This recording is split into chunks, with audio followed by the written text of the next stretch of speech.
Magandang umaga! Kumusta po? Narito po ulit ang update natin para sa lagay ng ating panahon. Ngayong umaga po ng October 27, 2025. Sa ngayon po ay iba't ibang weather system ang umiiral pa rin sa paligid po ng ating bansa. Ang lumalakas na amihan ang nakakaapekto dyan sa may extreme northern Luzon, easterlies naman sa silangan ng mainland Luzon at Visayas, at may intertropical convergence zone na nag-i-extend sa may Mindanao at nakapaloob po dyan ang LPA nating binabantayan.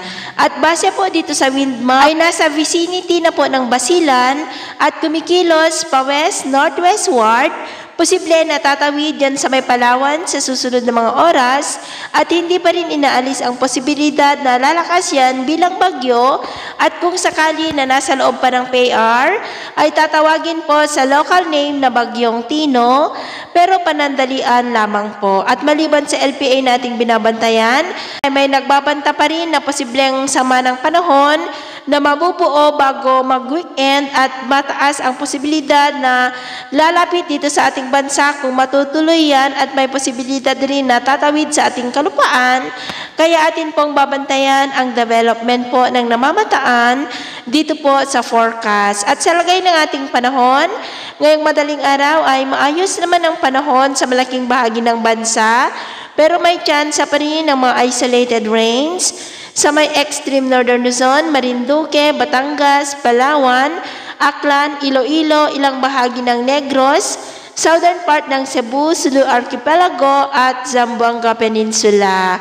At mamaya ay sisikat ang araw sa malaking bahagi ng bansa pero may chance pa rin ng maulap na kalangitan with isolated rains sa may extreme northern Luzon, Polillo Island, Palawan, Aklan, Cebu, Sulu Archipelago, Zamboanga Peninsula at Sarangani. At mamayang hapon may mga isolated rains pa rin sa ilang bahagi po ng ating bansa. Kaya mag-ingat po tayo sa posibleng banta po ng mapagbaha at pagguho ng lupa. At sa atin naman po mga baybayin, dahil sa lumalakas na amihan ay iwasan na muna natin ang papalaot. Lalo na po dyan sa may Batanes dahil ang mga alon dyan ay posible po na aabot hanggang po sa 2.3 meters height. So ito po ang latest update natin sa araw na ito. At ako po muli si James na nagsasabing sa kahit na pagsubok po na darating sa ating buhay, huwag po tayong mawawalan ng pag-asa. Thank you and God bless!